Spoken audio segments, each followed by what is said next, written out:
Bienvenue à vous, frères et sœurs, qui que vous soyez, où que vous soyez, bienvenue pour ce rendez-vous que nous avons, à distance certes, mais réunis par l'Esprit, par la communion, par la prière, et réunis autour de Dieu, de sa parole et de la présence de notre Seigneur ressuscité. Qui que vous soyez, une fois encore, la grâce et la paix vous sont données de la part de Dieu notre Père et de Jésus-Christ notre Seigneur. Le Christ a dit, là où 2 ou 3 seront réunis en mon nom, je serai au milieu d'eux.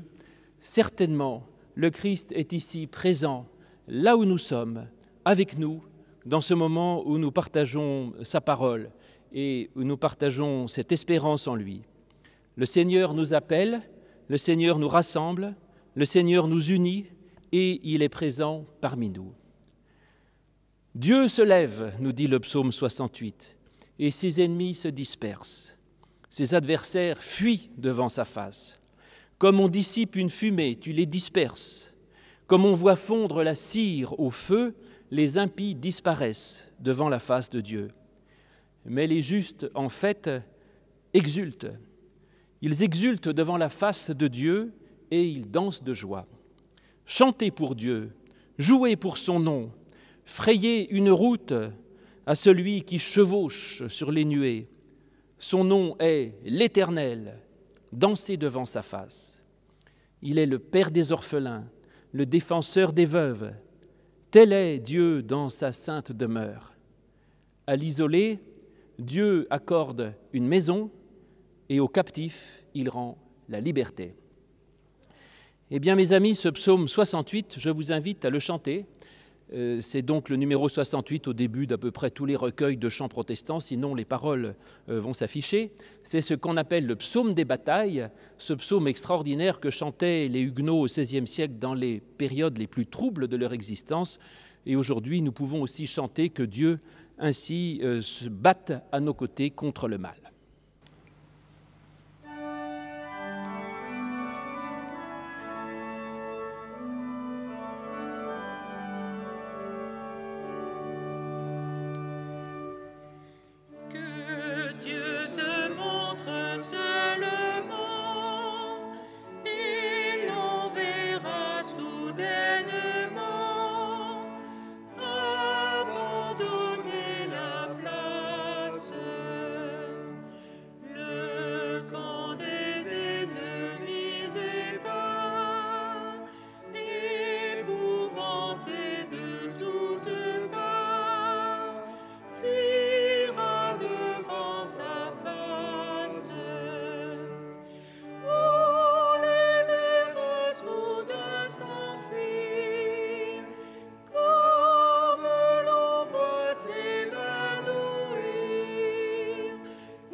C'est ici mon commandement, dit le Seigneur, aimez-vous les uns les autres comme je vous ai aimés.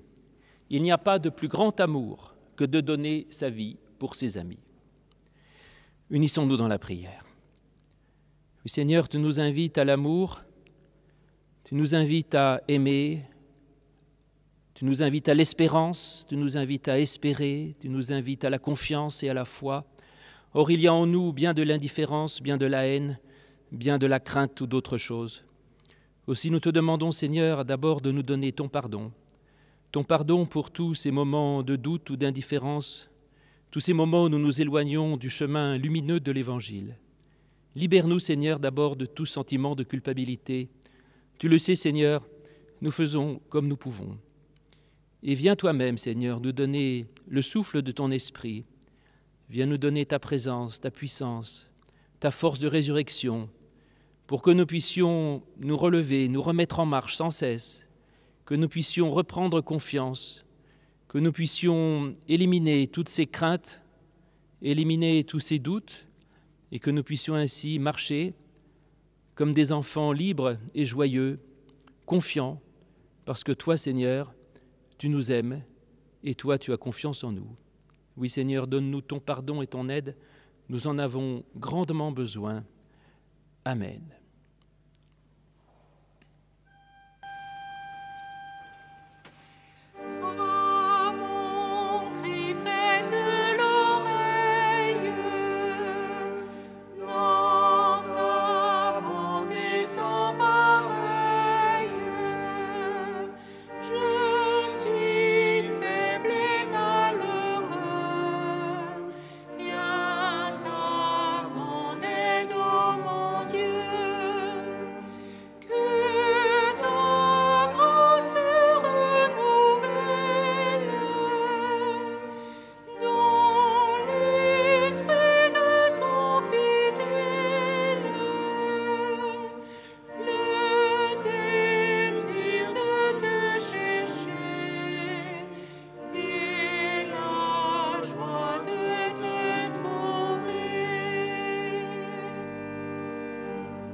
Mais, dit le Seigneur, quand les montagnes s'effondreraient, quand les collines chancelleraient, mon amour pour toi ne faiblira pas et mon alliance de paix ne sera pas ébranlée. Et puisque tu as été touché, nous dit encore l'Éternel, puisque tu t'es humilié devant moi, puisque tu as pleuré en ma présence, moi je t'ai entendu et c'est pourquoi je te recueille. Oui, frères et sœurs, partageons cette bonne nouvelle de l'Évangile qui est que qui que nous soyons, Dieu nous accueille dans sa grâce, il nous maintient dans sa présence et il nous pardonne en Jésus-Christ. Nous rendons grâce à Dieu en confessant notre foi. Je crois en Dieu, notre Père, de qui viennent toutes choses et par qui nous sommes. Je crois en Jésus-Christ, son Fils unique, notre Sauveur, mort et ressuscité pour nous. Je crois en l'Esprit Saint qui nous éclaire, nous console, nous régénère et nous sanctifie. Amen.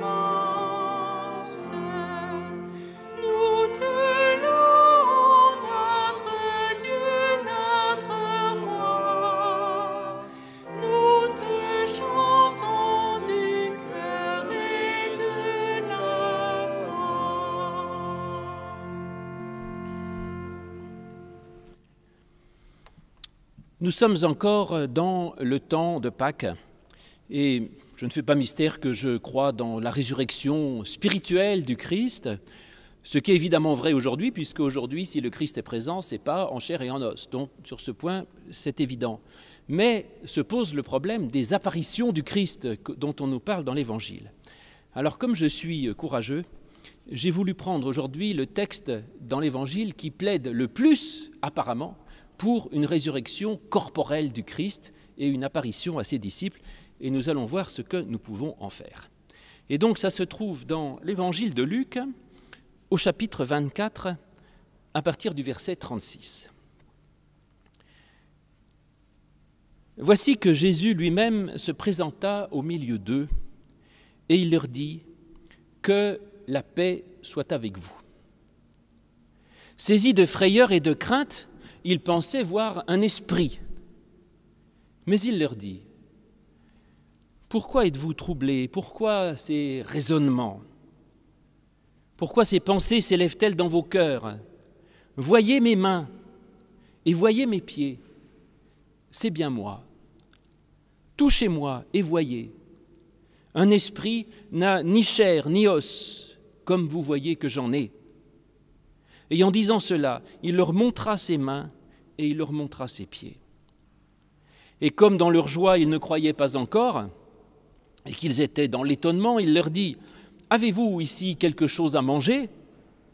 Et ils lui présentèrent un morceau de poisson grillé. Il le prit et le mangea devant eux. Puis il leur dit « C'est là ce que je vous disais lorsque j'étais encore avec vous. Il fallait que s'accomplisse tout ce qui est écrit de moi dans la loi de Moïse, dans les prophètes et dans les psaumes. » Alors, il leur ouvrit l'intelligence pour comprendre les Écritures. Et il leur dit « Ainsi, il est écrit que le Christ souffrirait, qu'il ressusciterait d'entre les morts le 3e jour, et que la repentance en vue du pardon des péchés serait prêchée en son nom à toutes les nations, à commencer par Jérusalem. Vous en êtes témoins, et voici, j'enverrai sur vous ce que mon Père a promis, mais vous restez dans la ville jusqu'à ce que vous soyez revêtus de la puissance d'en haut. Éternel, ta parole est vérité, sanctifie-nous par ta vérité. Je vous invite à chanter le magnifique cantique, très 19e siècle, « Reste avec nous, Seigneur, le jour décline ». C'est le numéro 49-13 dans nos recueils Alléluia. Cantique qui évoque, bien sûr, vous le savez, l'épisode qui est juste avant celui que je vous ai lu, des pèlerins d'Emmaüs qui cheminent avec le Christ et qui souhaitent le garder avec eux. « Reste avec nous, Seigneur », les trois premières strophes.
Christ est ressuscité et vous savez que je plaide pour une résurrection spirituelle du Christ.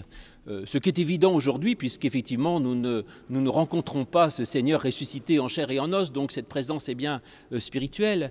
Mais la question, c'est celle des apparitions dont on nous parle dans l'Évangile. Alors qu'en est-il là?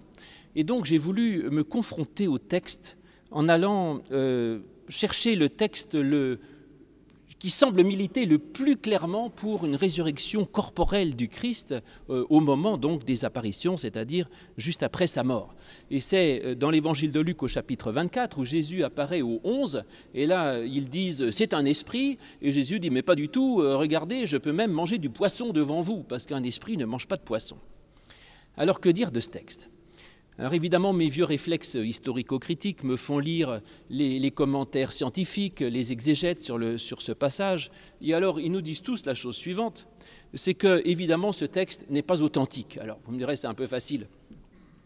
C'est-à-dire qu'apparemment, les historiens pensent qu'il aurait été rajouté à l'évangile de Luc au début du IIe siècle et que ce texte viendrait d'Ignace d'Antioche. Ils en ont trouvé l'origine.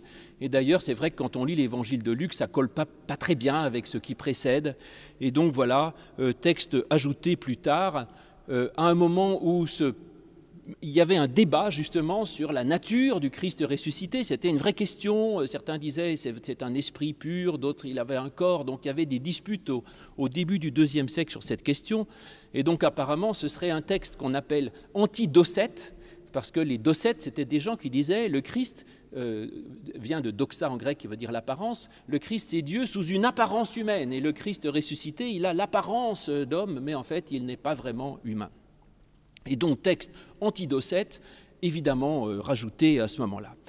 Alors je vous disais, c'est un petit peu facile, et d'abord, même si c'est le cas, ça n'empêche pas qu'on puisse travailler dessus, et on peut le réinterpréter à notre manière aujourd'hui, parce que 2000 ans après, dans une civilisation qui n'est pas la même, on n'a pas forcément les mêmes catégories, les mêmes façons de regarder les choses, et il faut évidemment dans tous les cas le réinterpréter, parce qu'alors ça dit infiniment plus que si on fait semblant d'essayer de rester dans l'état d'esprit pré-scientifique de ce qu'était le Moyen-Orient il y a 2000 ans.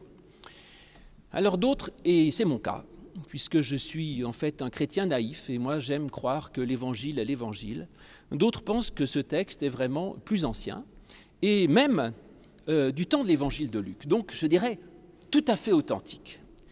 Et ça j'aime bien parce que d'abord, je n'aime pas me débarrasser des textes qui m'embêtent, ce serait un petit peu facile. Et puis surtout, je crois qu'à l'époque du Christ lui-même, à l'époque même du début des évangiles, la question de la nature du Christ ressuscité n'était absolument pas un problème. Je crois que la question n'était pas là, de savoir est-ce que c'est un corps, un esprit, un corps comment, etc. Mais que la question, c'était pas de savoir si Jésus pouvait manger du poisson ou pas, mais la question c'était, est-ce que ce Christ ressuscité, c'est juste un esprit ou est-ce que c'est une expérience réelle et concrète? Et la résurrection du Christ, je pense que c'est ça que veut nous dire le texte, et nous allons y venir, la résurrection du Christ, Christ ressuscité, ce n'est pas juste un esprit en l'air, une idée comme ça, si vous voulez, une simple idée spirituelle, ce n'est pas un fantasme, mais c'est une réalité concrète qui s'incarne dans la vie du croyant.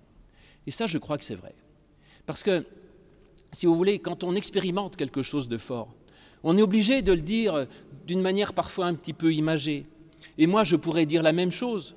Si je suis aujourd'hui là à vous parler, à prêcher, c'est parce que je peux dire que le Christ m'est apparu. Je peux vous dire le Christ a croisé mon chemin. Il est venu dans ma vie, il est venu sur ma route. Et le Christ m'a parlé, oui, il m'a parlé. Et je l'ai rencontré, sinon je ne serais pas là à prêcher. Mais si je dis le Christ m'a parlé, je l'ai vu, vous allez penser mais il est dingue, on va l'envoyer voir un médecin, ce sera plus simple. Mais si vous dites ça, vous réagissez comme des gens du XXIe siècle. À l'époque, on n'aurait même pas posé la question. Et dans le fond, est-ce que c'est vrai que j'ai rencontré le Christ? Alors je vous dirais oui, non, pas matériellement, d'accord, je n'ai pas vraiment vu Jésus avec ses bandelettes me parler comme je vous vois, mais néanmoins, ce que j'ai expérimenté, c'est comme ça. Ce n'est pas une idée en l'air de « tiens, je pourrais être pasteur, ce serait sympa, pourquoi pas ?» Non, c'est une vraie rencontre dans ma vie, si vous voulez. C'est quelque chose qui a changé ma vie, quelque chose de concret, de réel, d'incarné, je dirais, dans mon existence. Donc oui, j'ai rencontré Jésus, ça je peux le dire. Et je crois que c'est ça l'enjeu de ce texte, si vous voulez. Parce qu'à l'époque du Christ, cette question d'une réalité scientifique qui s'opposerait à une réalité spirituelle, ce n'était pas l'objet de la pensée de ce moment-là. À ce moment-là, à tort ou à raison, tout était lié, si vous voulez. On ne savait pas très bien comment marchait le monde scientifique. De toute façon, il n'y avait pas de science, donc c'était assez flou. Et aujourd'hui, on a du mal à rentrer dans cette logique, et donc on veut toujours séparer les deux. Mais à vouloir séparer les deux, je crois qu'on finit par survaloriser une dimension purement physique, matérielle des choses qui n'était absolument pas la question à l'époque. C'est-à-dire, je crois qu'on se trompe finalement sur l'objet fondamental du texte. Et je vous disais, je crois que ce contre quoi veut lutter ce texte, et il a raison, c'est contre l'idée que le Christ ressuscité, ce serait un esprit. C'est ça que disent les apôtres. Ils disent, ils croyaient voir un esprit. Donc, c'est-à-dire un fantasme même. Tiens, ça c'est intéressant, il y a un des manuscrits que j'aime beaucoup, qui est le manuscrit du Codex de Bèze, qui, à la place de dire c'est un esprit, mais c'est un fantasme. Alors, est-ce que le Christ ressuscité, c'est un fantasme ? Est-ce que c'est un fantôme ou un esprit, etc. Eh bien non. Jésus n'est pas un esprit, n'est pas une simple idée qui me passe par la tête, mais c'est une véritable rencontre. C'est Jésus qui s'invite dans ma vie, qui marche avec moi, comme il l'a fait avec les pèlerins d'Emmaüs juste avant, quand il chemine avec eux. Et c'est Jésus qui mange avec moi. J'aime ça, cette histoire de poisson. Jésus qui vient manger avec moi, il partage ma vie concrète. Et donc, ce n'est pas juste un esprit, comme si le Christ ressuscité n'était qu'une vérité purement spirituelle, qui était dans la foi, dans l'esprit, mais certainement pas dans le corps. Mais évidemment que le Christ ressuscité, il est présent aussi dans mon corps, dans ma vie terrestre, dans ma vie matérielle, dans ma vie de tous les jours. Et Jésus est présent quand je mange du poisson ou d'autres choses, ou quand je suis dans un bon repas, dans tout ce que je fais avec mon corps. Jésus n'est pas indifférent à cela. Il est là, présent, et il le partage avec moi. Et il n'y a pas d'opposition, si vous voulez, d'opposition à faire entre le corps et l'esprit. Comme si tout ce qui avait trait au corps n'avait rien à voir avec le Christ ressuscité, et que le Christ ressuscité, ça touche seulement l'esprit. Parce qu'alors, il faudrait dans ma vie séparer tout ce qui est entre le spirituel et le matériel. Et donc, tout ce qui concerne le Christ, c'est la prière, c'est la méditation, le détachement, et puis le corporel, tout ce que je vis moi, matériellement, de rencontres avec ceux que j'aime, l'amour que je peux avoir, les repas que je peux partager, et toutes ces choses, ou même mon travail dans ma vie, tout cela, ça serait totalement étranger au Christ ressuscité, qui dirait non, non, les poissons, ça ne me regarde pas, ça c'est pour des choses matérielles sans intérêt. Bien sûr que non. Mais c'est 100 fois non, si vous voulez. Le Christ ressuscité, il est présent dans toutes les dimensions de ma vie. Et donc, il est incarné dans ma vie, si vous voulez. Il s'incarne dans l'expérience que j'en fais. Et c'est ça, je crois d'ailleurs, qui manquait aux disciples. Ils avaient entendu parler du Christ ressuscité, même par les pèlerins d'Emmaüs. Ils disaient, oui, j'ai entendu parler, mais ils ne l'avaient pas rencontré réellement, il ne l'avait pas expérimenté, si vous voulez. Or, il faut expérimenter la rencontre du Christ dans sa vie, et ça, c'est une chose particulière qu'ils vont pouvoir faire. Donc voilà, la dimension, je dirais, incarnée du Christ ressuscité dans notre vie me touche énormément, et j'aime énormément ce texte. Et puis, autre message, parce que Jésus s'invite, ok, très bien, une rencontre, il s'invite dans la vie des croyants, mais il ne vient pas faire n'importe quoi. Il vient avec eux manger. Et quand il mange ces poissons, si vous voulez, ce n'est pas juste pour faire une sorte de preuve physique de sa corporéité, sa corporalité, je ne sais pas ce qu'on dit, enfin bref, du fait qu'il a un corps, mais partager un repas. Oh là là, ça a du sens dans la Bible, hein, ce n'est pas n'importe quoi. Le repas, ça ne se réduit pas juste au phénomène de digestion. D'ailleurs, tiens, phénomène de digestion, ça m'amuse. Vous savez que je ne suis pas le premier à me poser des questions sur le sujet de la dimension purement corporelle et biologique du Christ ressuscité. La question de la digestion a été, et de l'interprétation de ce texte a été discutée âprement par les théologiens au début du christianisme, en disant, mais si le Christ ressuscité mange les poissons, question, comment est-ce qu'il les digère? Et s'il les digère, où est-ce qu'ils vont? C'est-à-dire, est-ce que le Christ ressuscité va aux toilettes après, si vous voulez? Bah oui, c'est un problème, si vous voulez, il y a des poissons qui arrivent, on en fait quoi? Et même problème que se posaient les rabbins sur les anges d'Abraham, qui mangent aussi. Alors un ange, si c'est un pur esprit, admettons qu'il mange, oui, on a l'impression qu'il mange, mais qu'est-ce qui fait des poissons qu'ils ont mangés? Voilà. Alors les théologiens discutaient, ils disaient, mais c'est pas possible, et les plus croyants ont eu une solution, ils disaient, eh bien c'est le feu du ciel qui vient brûler les aliments qui sont dans le corps du Christ ressuscité ou des anges, et qui les brûle entièrement et qui les fait monter à Dieu en pure fumée, comme l'Holocauste, le sacrifice entièrement consumé et qui monte à Dieu. Bon, l'idée est belle, mais je crois que c'est poser des questions qui ne sont pas celles du texte et qui, à mon avis, ne sont pas les plus intéressantes. La question, ce n'est pas de savoir si Jésus a physiquement mangé du poisson, et ce n'est pas d'essayer de savoir, dans ce cas, comment il les a digérés ou comment il les a rejetés dans quelques lieux secrets, comme dit notre Bible, s'il est un pur esprit. Je dirais, l'Évangile, c'est pas que des problèmes de digestion, zut alors, quoi. Élevons un peu le débat, si vous voulez. Hein. Mais je vous l'ai dit, c'est que le repas, ça veut dire beaucoup plus que d'ingurgiter un élément. Quand vous mangez avec quelqu'un que vous aimez, ce n'est pas juste le but d'ingurgiter quelque chose. Le repas, c'est d'abord la communion. C'est le fait de partager un repas avec ses amis, d'avoir quelque chose en commun avec eux. Et quand on partage le pain avec quelqu'un, on est son compagnon, celui qui partage le pain. Et donc, voilà, mes amis, le Christ présente devant vous, comme il s'est présenté devant les disciples. Et comme eux, vous pouvez avoir un peu de doute et vous demander qu'est-ce qu'il fait là et qu'est-ce que j'en fais et qu'est-ce qu'il peut faire pour moi? Est-ce que ce Christ ressuscité, c'est juste un fantasme, une projection de mon désir de toute puissance et d'éternité? Et Jésus dit non, ce n'est pas une projection. Regardez, je vais partager avec vous, partager votre vie, et je peux être votre meilleur ami, votre compagnon. Je peux être présent dans votre vie, dans chaque jour et dans tout ce que vous pourrez faire. Alors Jésus s'invite, donc dans la vie des disciples, et la logique, il mange, que celui qui fasse d'autres dans l'hospitalité orientale, c'est ce qu'on fait. Quand on invite quelqu'un, on l'invite à bouffer. Qu'est-ce que vous voulez que je vous dise, moi? C'est ça l'hospitalité. Quand on invite celui qui vient, on l'invite à manger. Donc le Christ se présente à votre porte, eh bien invitez-le à bouffer. Invitez-le à manger avec vous. Et d'ailleurs, lui réclame, il dit, n'avez-vous rien à manger? Autrement dit, alors il est là à la porte, il dit, alors les gars, vous m'invitez ou pas? Vous avez un truc pour moi ou alors je passe mon chemin? Qu'est-ce que vous avez à me donner? Voilà la bonne question du Christ.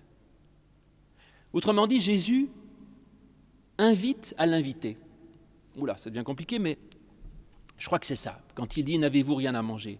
Il invite les disciples à l'inviter. Arrêtez de rester hébétés comme ça, comme des andouilles. Invitez-moi à manger. Invitez-moi chez vous. Et vous verrez, dit Jésus, je partagerai avec vous quelque chose qui vous transformera votre vie, qui vous remplira de joie, qui vous mettra en mouvement, qui vous enverra en mission dans le monde entier pour proclamer une bonne nouvelle. Et donc dans ce repas, je vous ai dit, c'est l'idée d'avoir une intimité avec Jésus, l'inviter à être présent dans sa vie. Mais ce n'est pas tout, parce qu'on nous dit qu'il mange du pain et des poissons. Alors là encore, ça me fait penser à d'autres passages de l'Évangile, et ça renvoie évidemment à la multiplication des pains, où il y a du pain et du poisson également. Et là encore, je vous renvoie à d'autres prédications qu'on a pu faire, Florence ou moi, il y a des tas d'interprétations spirituelles de la multiplication des pains. Ce n'est pas juste de multiplier les croissants chauds, hein, c'est évidemment autre chose. Et puis ça m'intéresse, parce que toujours mon codex de Bèze, là, mon manuscrit un petit peu détonnant, il dit qu'il y avait là du pain, des poissons, et il ajoute qu'il y avait aussi un rayon de miel. C'est pour ça que je vous ai mis sur la table de communion, il y a la parole, il y a du pain, il y a un poisson arménien et il y a un rayon de miel. Un rayon de miel. Alors ça m'intéresse beaucoup parce que j'aime bien le miel. Oui, enfin, ce qui m'intéresse surtout, c'est que le pain, le miel et les poissons, tout ça, ce sont les nourritures paradisiaques par excellence. Hein. C'est la nourriture de la terre promise. Et il paraît que dans l'Antiquité, sur la table eucharistique, c'est-à-dire sur la table de la Sainte Seine, dans les premiers temps de l'Église, eh bien, il y avait le pain et le vin, et on disposait à ce moment-là, paraît-il aussi, un rayon de miel. Ah, ça m'intéresse. Alors, est-ce que par hasard, ce texte ne nous renverrait pas à la Sainte Seine? Et est-ce que ce ne serait pas plus que le simple fait de bouffer un coup de poisson pour montrer qu'on est bien un corps, mais qu'en fait, ce qui vient partager avec les disciples, c'est la communion, c'est la Sainte Seine. Voilà. Comme les disciples à la fin des pèlerins d'Emmaüs, où ils reconnaissent Jésus au moment où ils rompent le pain, c'est-à-dire la fraction du pain qui est le geste de la scène. Alors, est-ce que ça ne nous renverrait pas à la scène? Mais oui, évidemment. Or, justement, la Sainte Seine, de quoi s'agit-il? Il ne s'agit pas de se nourrir physiquement. Quand on prend la communion au temple, c'est pas pour se nourrir le ventre en disant ça tombe bien, maintenant c'est la communion, j'avais faim. Matériellement, c'est pas ça. La communion, c'est pas pour une nourriture matérielle, mais c'est l'idée d'une nourriture spirituelle, si vous voulez. Et donc c'est ce Jésus qui vient avec moi et qui m'invite à partager la scène.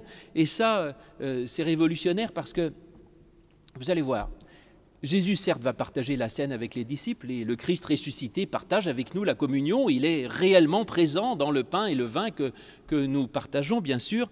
Simplement, Jésus ne fait pas tout à fait les choses comme il faut. Et ce Jésus ressuscité, il bouleverse, je dirais, l'ordre de la Sainte Seine d'une manière un peu particulière. Parce qu'il dit « N'avez-vous rien à manger ?» Et donc, quand il dit ça, c'est pas tellement pour lui. Il ne dit pas « Donnez-moi à manger, j'ai faim ». Ce n'est pas qu'il ait faim, parce que d'abord, je crois que le Christ ressuscité n'avait pas un grand besoin d'alimentation biologique, mais c'est pour eux. C'est-à-dire qu'il voit les disciples un peu désemparés, et il leur dit première question, avant de découvrir que je partage avec vous la scène. Vous êtes désemparés. Première question, qu'avez-vous comme nourriture spirituelle dans votre vie? Est-ce que vous avez quelque chose qui peut soutenir votre vie? Vous êtes là tout triste, tout perdu dans votre chambre haute ou je ne sais où. Qu'est-ce que vous avez comme ressource? Vous dites que vous ne comprenez rien au Christ ressuscité. Pourquoi pas? Mais vous, qu'est-ce que vous avez à manger? Alors ils disent, on a du pain et des poissons, et du poisson. Alors le pain, c'est évidemment le pain de la parole. L'homme ne vivra pas de pain seulement, mais de toute parole qui sort de la bouche de Dieu. Et le poisson, ictus, c'est le Christ. On en a parlé la semaine dernière. Et donc ils disent, pour nourrir ma foi, j'ai la parole du Christ et j'ai le Christ lui-même. Son enseignement et sa présence. Alors Jésus dit, écoutez, c'est déjà pas mal, hein. Bon début, dirais-je. Eh bien, mangez ça. Et quand on mange ça, eh bien, déjà, ça change pas mal. Et puis en plus, invitez-moi à le manger avec vous.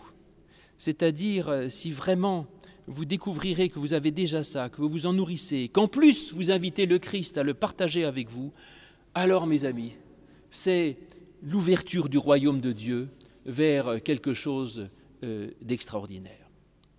Donc Jésus invite à prendre la scène et il leur montre à ses disciples qui se croyaient tout tristes et un peu perdus qu'en fait ils n'étaient pas sans ressources, ils n'étaient pas sans espérance.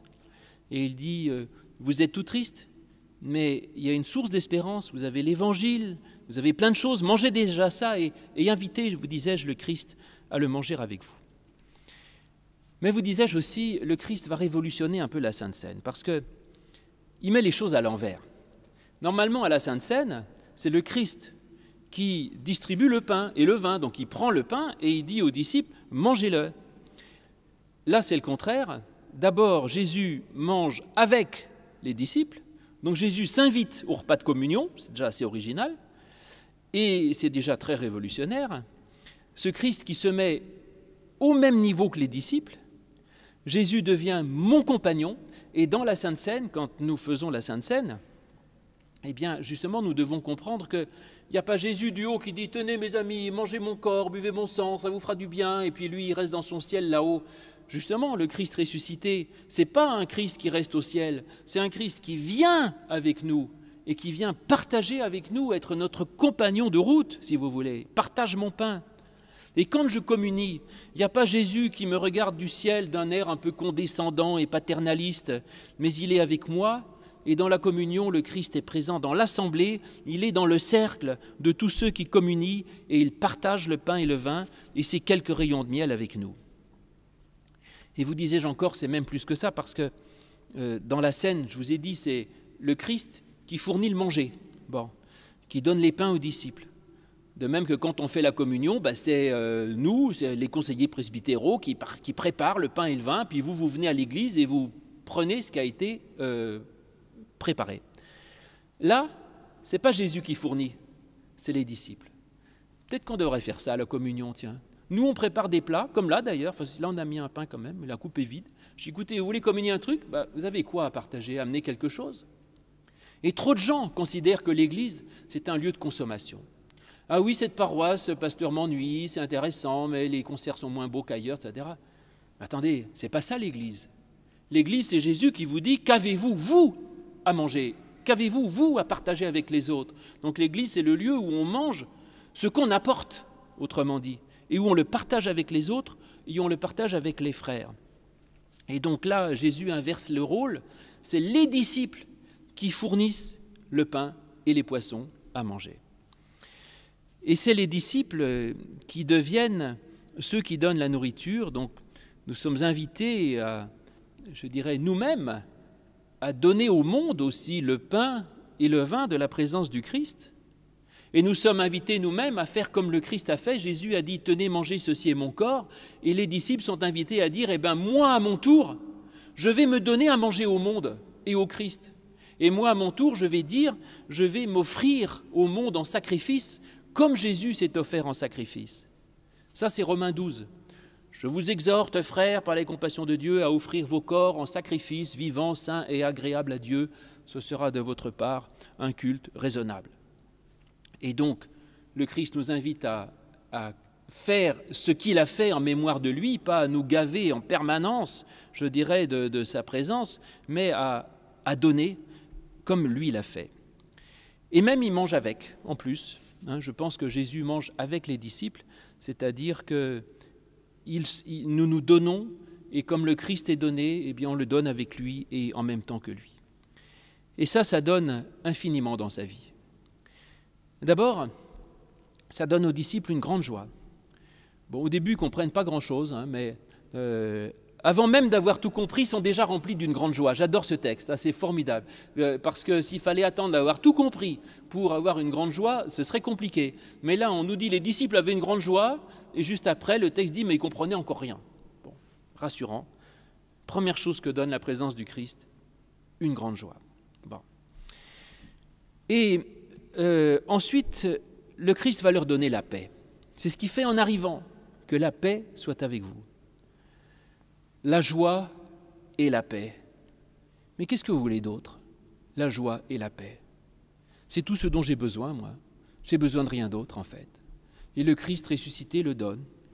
Et ensuite, il propose de le partager avec lui, avec les autres, de se donner soi-même. Et surtout que cette nourriture que vous recevez, que vous partagez, que ça vous invite à aller en mission. C'est la deuxième partie du texte. Aller en mission pour proclamer, dit-il, le pardon. Ah oui, puis aussi la conversion. Oui, alors, certes, parce que d'être pardonné, c'est bien, mais le but, c'est aussi quand même que ça change ma vie. Si le pardon ne change pas ma vie, il ne sert à rien. Le but, c'est que ma vie soit convertie, fondée sur le pardon que j'ai reçu. Ça, c'est une vie radicalement nouvelle, qui est mise complètement à l'envers, retournée dans le bon sens, parce que je suis pardonné, et du coup, ma vie, elle est transformée, renouvelée. Une vie qui se retourne à l'envers et qui repose sur la grâce et le pardon, ça change tout. Et c'est ça que le Christ leur donne. Et il leur dit maintenant ça, allez le proclamer partout. Et soyez mes témoins. Eh bien ça, c'est ce qu'on peut faire si on ouvre son cœur au Christ. Ce Christ qui vient frapper à votre porte, et qui vous dit aujourd'hui, toi, un tel, toi là, ici, toi, je viens manger chez toi. Je viens manger chez toi. As-tu quelque chose à m'offrir? As-tu quelque chose à partager avec tes frères et sœurs? Qu'as-tu à me donner? Qu'as-tu à partager avec moi? Et qu'as-tu à donner aux autres et au Christ? C'est là la question clé. Et ce Christ qui vient et qui, j'allais dire qui vous invite, non, qui s'invite chez vous, il faut le redécouvrir. Et il faut le faire venir au centre de sa vie, au centre de sa personne. Et il faut partager avec lui tout ce que l'on mange, tout ce que l'on partage, tout ce que l'on donne, tout ce que l'on vit. Partager avec lui, se recentrer sur la personne du Christ qui est source de toutes choses et qui fait de nous des témoins. Ça, c'est merveilleux de rencontrer le Christ, de partager avec lui. Ce Christ qui nous envoie en avant pour transmettre la joie, la grâce et la paix. Et alors cette rencontre extraordinaire du Christ ressuscité, rencontre réelle avant tout et que j'expérimente et que nous sommes tous invités à expérimenter, peut devenir source de résurrection, de vie, de joie et de paix pour le monde entier. Amen.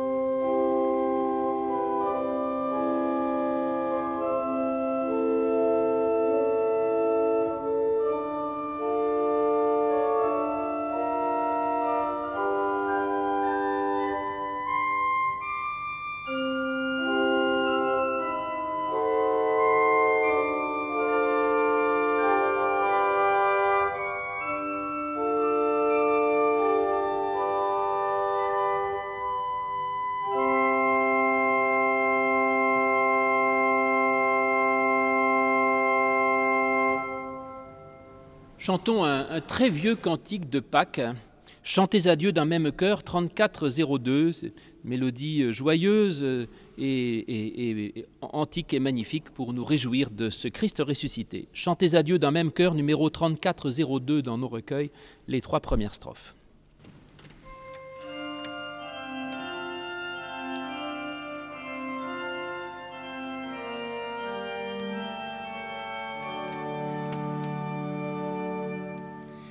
Chantez à Dieu d'un même cœur, enfants de notre terre.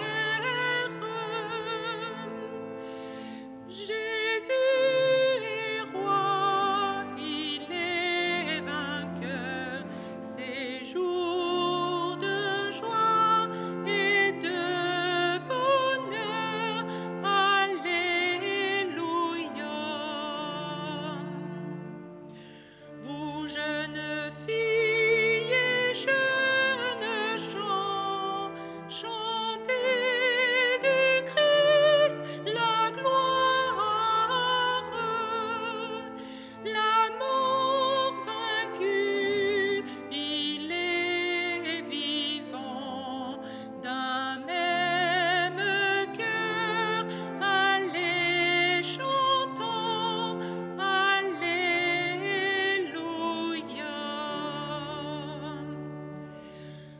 Vous serviteurs de notre Dieu et toute créature,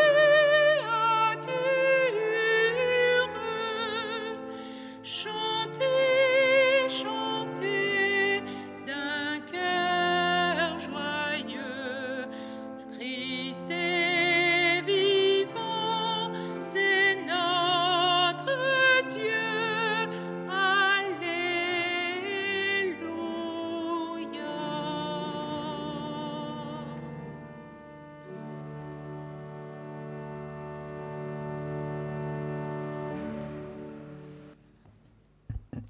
Je suis très heureuse de vous retrouver pour ce temps d'annonce. Alors, plein de choses à vous dire. D'abord, Merci d'être si présent, de nous écouter, de nous commenter pendant les cultes et pendant d'autres sessions que vous nous proposez. Alors que vous soyez, alors j'ai vu en Côte d'Ivoire, à Mayotte, à Singapour, pour les plus loin, et je crois qu'il y a même parfois encore plus loin, ou plus près, à Paris, à Levallois-Perret, en Gironde, en Bretagne. En tout cas, bienvenue, bienvenue pour ce culte. Nous vous proposons donc plusieurs rendez-vous dans la semaine. Tous les jours à 13h, je fais un bref commentaire, ça ne dure jamais plus de 8 minutes, en général j'essaye de ne pas aller au-delà, d'un livre de la Bible. Alors la semaine dernière j'ai terminé Qoéleth et cette semaine j'entame le livre des Galates, la lettre de Paul aux Galates, et on fera ça sur une petite semaine.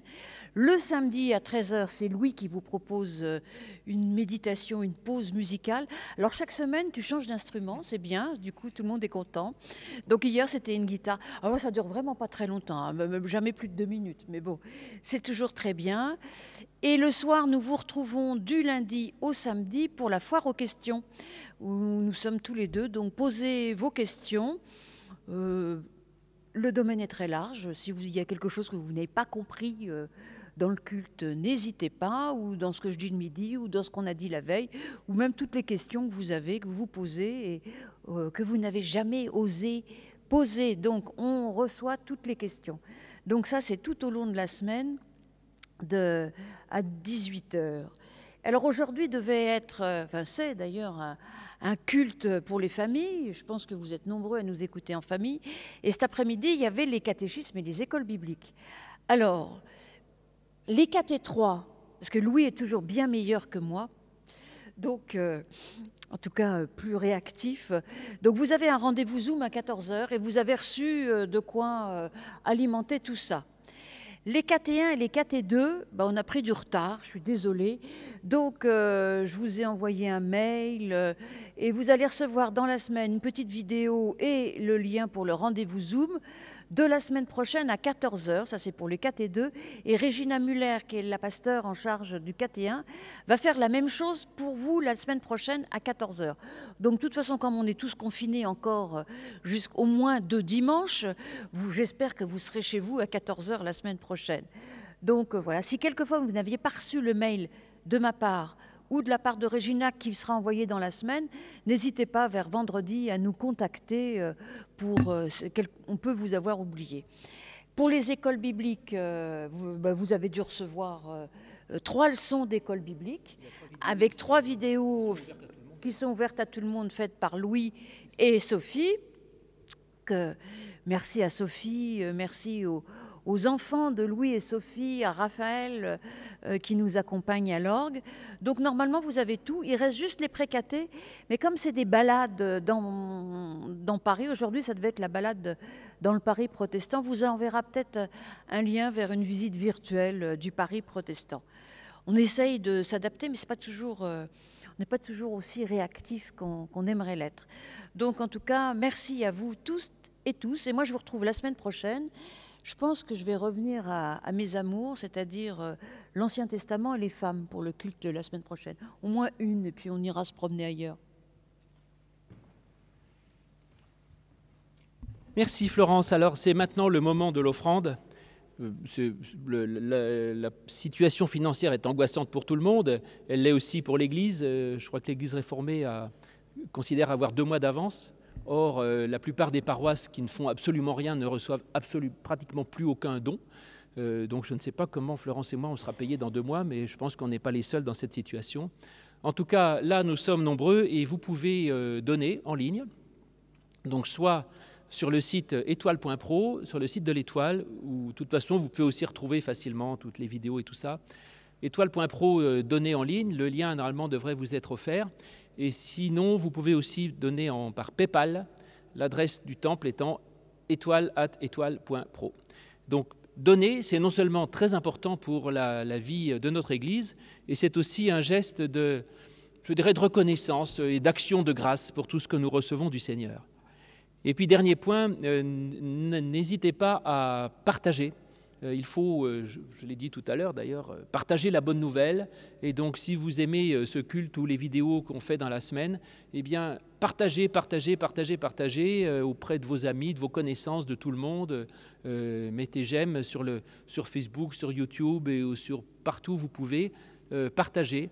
Je crois que c'est important de faire connaître au monde une bonne nouvelle et que ce monde en a bien besoin. Voici maintenant donc le moment de l'offrande et vous avez, grâce à Raphaël, un moment d'orgue qu'il a appelé divertissement dynamique, alors je ne sais pas ce que ça va être, qui vous laisse le temps de faire un don généreux avec plein de zéros.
Nous nous unissons enfin dans la prière. Seigneur, nous te remercions, nous te bénissons de ce que tu restes avec nous en permanence, au-delà des temps et des âges, au-delà des espaces, au-dessus de tout, dans la vie de chacun et malgré tout. Et c'est pourquoi nous voulons déposer devant toi, ô Seigneur, tous nos soucis, nos questions, nos détresses, et aussi toutes les difficultés de chacun dans ce monde. Souviens-toi de tous ceux qui sont aux prises avec des difficultés. Donne la consolation, le réconfort à tous les affligés, tous les malades du corps et de l'âme, tous ceux qui sont privés de secours humain, tous ceux qui souffrent dans un monde inhospitalier. Souviens-toi des membres de nos familles, au près ou au loin, et sois auprès de ceux qui n'ont pas de famille. Et suscite en nous, Seigneur, des témoins joyeux et courageux. Donne-nous d'être porteurs de paix, d'amour et d'espérance. Notre Père, celui du ciel, que sanctifié soit ton nom, qu'arrive ton règne, que soit faite ta volonté, et comme le ciel, ainsi soit la terre. Donne-nous aujourd'hui notre pain éternel, et remets-nous ce que nous devons, et que nous remettions aussi à ceux qui nous doivent.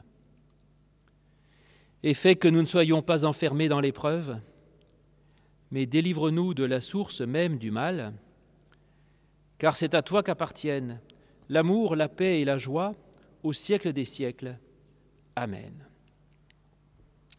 Ainsi, comme nous dit l'apôtre, comme vous avez reçu le Seigneur Jésus-Christ, marchez unis à lui, soyez enracinés, fondés en lui, affermis par la foi et débordants de reconnaissance. Nous recevons la bénédiction de la part de Dieu. Que l'amour de Jésus-Christ, notre lumière, vous accompagne, vous rende rayonnant et fraternel. Allez dans la joie de votre Seigneur ressuscité. Dieu vous bénit et vous garde. Amen.